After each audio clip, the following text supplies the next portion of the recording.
Ready close? How are you? Ready shut? He's all dressed up today. President Trump, what's your message to Vladimir Putin, sir?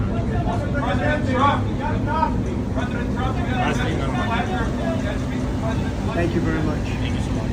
Second And my question. second question for President Zelensky. Do you ever, why don't you wear a suit? Why don't you wear a suit? You're at the highest level in this country's office and you refuse to wear a suit.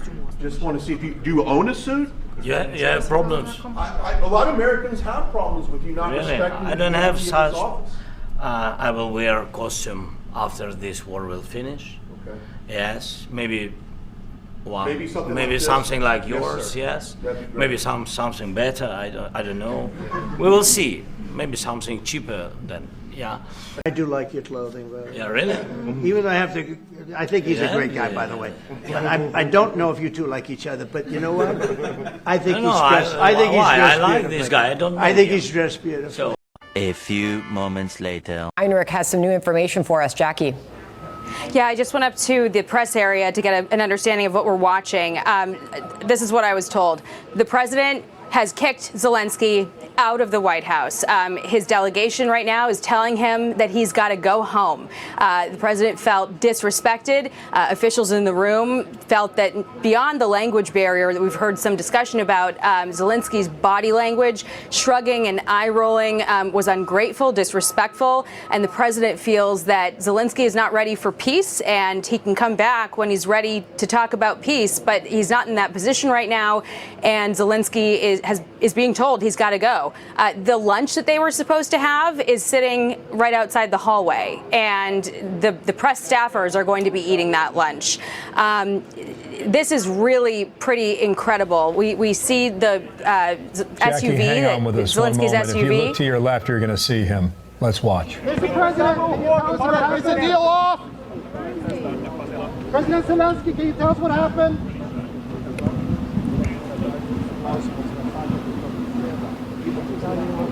Boy, oh boy, oh boy, oh boy, oh boy. I gotta tell you guys, a lot of you have probably already seen it because this is probably gonna be one of the most viral meetings in the White House that we've ever seen with the president and a foreign leader, as President Trump just kicked Volodymyr Zelensky out of the White House. He kicked him out of the White House, bruh.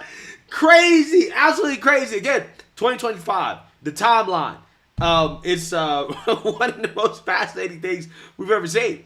But he got kicked out. Zelensky got kicked out because he walked in there, okay, thinking that he had the biggest penis in the room. And he found out that that is, in fact, not the case, okay? But in all seriousness, though, the reason why Zelensky got kicked out is because Zelensky doesn't want peace, right? He does not want to participate in good faith with the current peace negotiations that are happening between the United States and Russia on behalf of Ukraine, okay? Because, you know, I mean, for whatever reason, Zelensky believes that Russia is going to have to give back the territories that they basically annexed, including Crimea, okay? And on top of that, they're going to have to be cool with Ukraine becoming a part of NATO, which is a national security threat to Russia, something that Putin is never going to accept. So President Trump is saying, listen, we have to have a reasonable solution, right? A compromise that works for everybody. Okay, realistically, Russia is not giving back the territory that they have annexed at this point, right? They're not going to give it back. You just have to live with the fact that they won, right? They took it over, okay? It is what it is. But if you want the rest of your country to survive, right, then, you know, you might want to, you know, make peace, okay? Or else, United States, we can't continue to fund this, right? Especially not with these unrealistic objectives that the Europeans and the Ukrainians have when it comes to ending this conflict. And also on top of that, we want to get paid back, right? We want some of those minerals, okay? Some of those minerals in Ukraine, we got to get paid back, okay? Because that money we gave you, it wasn't really for charity, okay? We got to get repaid back some way because we burnt hundreds of billions of dollars on this war, and it's not going anywhere. So we got to get paid back in some way. But, you know, for whatever reason, Zelensky was under the impression that the funds that we gave him was purely out of charity, right? It was a grant. Знаю. І друга ситуація, якщо чесно, навіть 100 мільярдів я не готовий фіксувати. Поясню чому. Поясню чому. Тому що ми не маємо визнавати гранти як борги. Подобається це чи не подобається. Я домовлявся з Байденом і домовлявся з Конгресом Сполучених Штатів Америки. Я вдячен Конгресу. Це була присутність двох партій і підтримка. Yeah, so you can see the smugness of Zelensky, the entitlement that's on full display here, right? This guy really believes that the United States, we have to support Ukraine no matter what, and he's learning the hard way that's not the case. So they were supposed to be discussing the mineral deal and potential peace talks at this White House meeting, and yeah, this went all the way off the rails. So without further ado, let's get into it. The situation the same. That people are been dying on the contact line. Nobody stopped him. You know that we had conversations with him, a lot of conversation, my bilateral conversation, and we signed with him. Me, like a new president in 2019, I signed with him the deal. I signed with him, Macron and Merkel. We signed ceasefire. Ceasefire. All of them told me that he will never go. We signed him with gas contract. Yes, but after that, he broken this ceasefire. He killed our people and he didn't exchange prisoners. We signed the exchange of prisoners, but he didn't do it. What kind of diplomacy, JD, you are speaking about? What do you mean? I'm talking about the kind of diplomacy that's going to end the destruction of your country. Yes, but if you Mr. President, with respect, I think it's disrespectful for you to come into the Oval Office and try to litigate this in front of the American media. Right now, you guys are going around and forcing conscripts to the front lines because you have manpower problems. You should be thanking the president for trying to bring an end to this conflict. Have you ever been to Ukraine that you say what problems we have? I have been to. Come once. I've actually watched and seen the stories, and I know what happens is you bring them on a propaganda tour, Mr. President.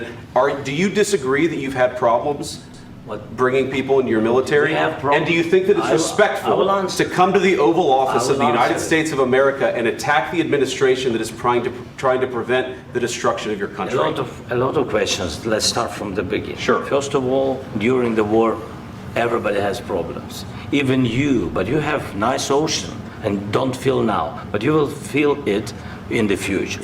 God bless. You don't know that. God bless. God bless. You will not have a war. Don't tell us what we're going to feel.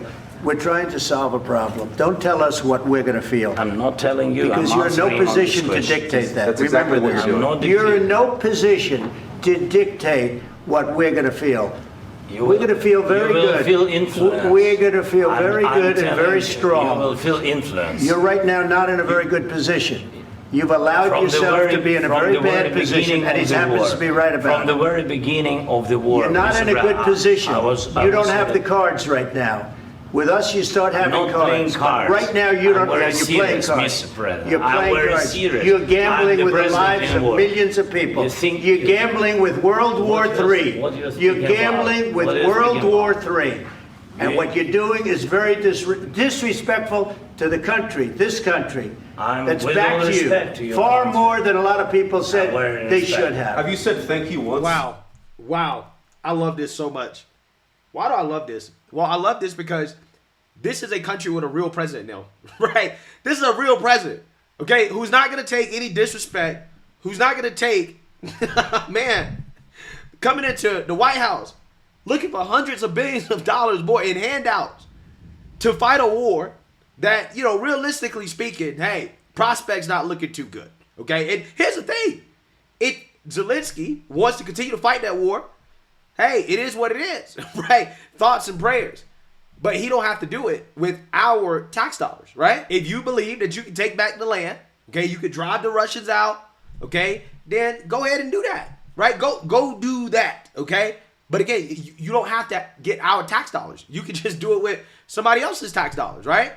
I'm just saying. I mean, so, you know, he doesn't have to come to peace. But if you're going to ask for us to help you, then you're not in a position to negotiate, right? You're in a very bad position because we're not going to help you spend our tax dollars to achieve a goal that is very unrealistic. And that's what President Trump is talking about here, right? When he's trying to tell Zelensky, you're not in a position to be making all these demands, okay? You're not. You need us more than we need you. But to pretend as if we need you more than you need us, yeah, we're not going for that, right? We're not going for that. And I love this. I absolutely love this. This is a real president. standing up for American interests, not being apologetic, not bowing down to a foreign leader who has a way less powerful country than we do. Like, come on now. Come on, we should be telling them what to do, not the other way around. I'm just saying. And I know the Europeans, they're upset. But if the Europeans, if they're so upset about it, then spend your own tax dollars, right, to fund your own military. And then you can go and help Ukraine defend themselves from Russia too. Okay, go do that. I have no issues with that, right? I'm not opposed to that, if that's what you want to do. But stop asking us to help do something, to help fight your wars, okay? If Europe wants their own foreign policy, which I agree, they should have their own foreign policy. Stop relying on us for everything. Because Europe, I mean, that's what they do at this point. They rely on us for everything. And then they want us to go and fight their wars. No, it's not our job to protect Europe. It's Europe's job to protect Europe, okay? So if that's what you want to do, okay, then go do it. But you got to fund it yourself, right? I'm sorry, okay? Otherwise, if you want our help, then you have to come to a peace agreement because it's in our best interest, the American people's best interest, for there to be peace. This entire meeting? No, in this entire meeting that you said thank you, you went to Pennsylvania and campaigned for the opposition in October. Offer some words of appreciation for the United States of America and the president who's trying to save your country. Please, you think that if you will speak very loudly about the war, you can... He's not speaking loudly. He's not speaking loudly. Your country's in big trouble. Can I answer? Wait a minute. No, you've done a lot of talking. Your country is in big trouble. I know. You're not winning. You're not winning this. You have a damn good chance of coming out okay because of us. Mr. President, we are staying in our country, staying strong from the very beginning of the war. We've been alone, and we are thankful. I said thanks you haven't in been this alone. cabinet. You haven't been alone. In this cabinet. We gave you, through this stupid president, $350 billion. We gave you military equipment, and you men are brave, but they had to use our military. What about if you didn't have our military equipment, if you didn't have our military equipment, this war would have been over in 2 weeks. In 3 days, I heard it from Putin. In 3 days, this is something maybe new. Less. In 2 weeks, of course, yes. It's going to be a very hard thing to do business like this. Again, I tell you. just say thank you. I said a lot of times to American people. Accept that there are disagreements, and let's go litigate those disagreements rather than trying to fight it out in the American media when you're wrong. We know that you're wrong. But you see, I think it's good for the American people to see what's going on. I understand, sir. I think it's very important. That's why I kept this going so long. You have to be thankful. You don't have the cards. You're buried there. Your people are dying. You're running low on soldiers. Listen, you're running low on soldiers. It would be a damn good thing. And then you tell us, I don't want a ceasefire. I don't want a ceasefire. I want to go and I want this. Look. If you could get a ceasefire right now, I tell you, you'd take it so the bullets stop flying and your men stop getting killed. Of course, we want to stop the war. But you're saying you don't want a ceasefire. But I said to you, I want a ceasefire. With guarantees. Because you'll get a ceasefire faster than an agreement. Ask our people about ceasefire, what they think. That wasn't with me. For you what, that wasn't with me. Hey, again, that's fine. That's fine. If Ukrainians want to fight it out, cool. Like, I'm not saying I'm against that. But I'm just saying, like, if you want to do that, then, hey, go do it without our help. Okay, since you're in it alone, you were in it alone from the beginning, which this guy says, right? Since you're in it alone, you can continue to fight it alone, right? What's the problem? What's the problem? I don't understand it. I don't get it. That was with a guy named Biden, who was not a smart person. That was with Obama. It was your president. Excuse me. That was with Obama, who gave you sheets, and I gave you javelins. Yes. I gave you the javelins to take out all those tanks. Obama gave you sheets. In fact, the statement is, Obama gave sheets and Trump gave javelins. You got to be more thankful, because let me tell you, you don't have the cards. With us, you have the cards. But without us, you don't have any cards. One more question. Wow. Wow. True statement. True statement from President Trump.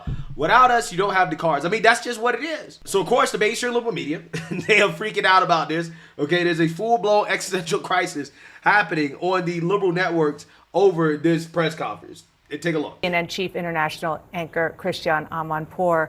Caitlin, I want to start with, look at her face. I mean, Christiane. Hold that thought for once. Okay, actually, Christiane, please take it away. Never in the history of modern diplomacy, war, peace, whatever, have I ever seen anything like it. We just have to hope that for the safety of the free world and for the American people, for the European people, for the Ukrainian people, that these two presidents get out of press and try to iron out their differences. This was an entirely personal go-to with so many mistruths and misfacts.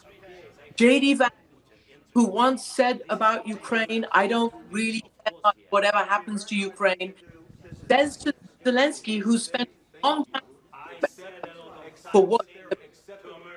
Christian, and this, it's impossible to understand what's going to happen next. The only person we hear from this is President Putin. Yes. And beyond that, President. Yes, Christian, your audio is breaking up a little bit. We definitely got the gist of what you were saying. Of an ambush where you had the Vice President of the United States and the President of the United States both going after President Zelensky at points in that confrontation.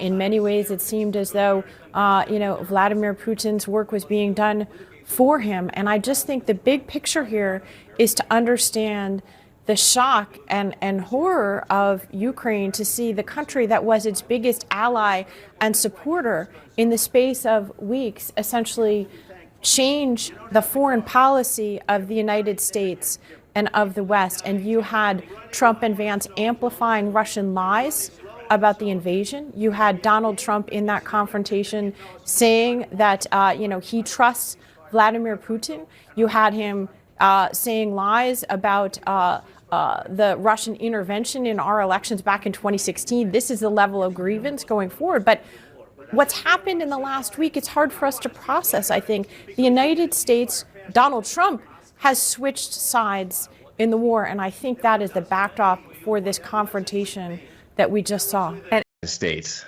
is a coward who is Vladimir Putin's puppet. And the Vice President of the United States is a pogue and a coward who is Donald Trump's puppet. And so what we just witnessed was a meeting in the Oval Office between two cowardly puppets and a hero. And whether you voted for these puppets or not, just as an American, as a fellow American, it's just embarrassing that the only hero in the Oval Office, the only decent human being for that matter, is the Ukrainian. I mean, this administration is going to go down as an embarrassment to American history. Congressman, I wonder if you think that President Zelensky could have handled it differently, the way that some of his European counterparts and Emmanuel Macron and Keir Starmer did, and perhaps been more deferential to Trump and Vance. Deferential to what? Deferential to a president who allowed a deal in his first term to crumble because Putin just violated it? Deferential to a vice president who didn't even bother to visit Ukraine? I hardly know anyone in Congress who has any view on national security who hasn't been to Ukraine during this war. Deferential to a draft dodger who's our commander-in-chief? Zelensky doesn't deserve to be deferential to anyone in that Oval Office. Yeah. So according to Democrats, the foreign leader of a weaker country that we have zero allegiance to whatsoever, okay? They're not a part of NATO, right? We're not allies with Ukraine, okay? He is not supposed to be deferential to the more powerful country that he is begging for billions of dollars from, right? He's not supposed to be deferential. He's not supposed to be thankful. He's not supposed to capitulate to our demands.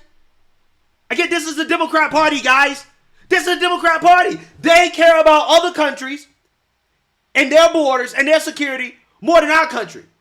These people are so treasonous that they will shit on the President of the United States of America before they shit on a welfare queen that pulls up in our country to beg for hundreds of billions of our tax dollars to fight a war that we ain't got shit to do with. Now, the Europeans, hey, might be a different story.